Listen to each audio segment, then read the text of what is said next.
Ang spoken kong ito ay pinamagatang driver.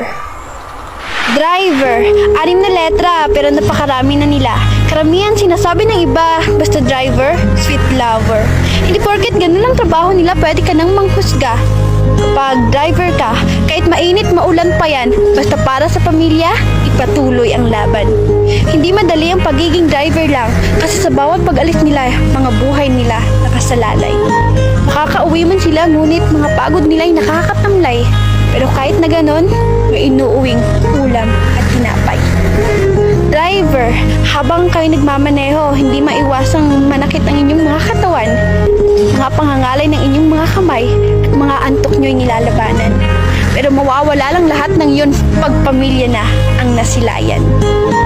Napapagod din sila, hindi lang pinapahalata, kasi nga may binubuhay na mga bata.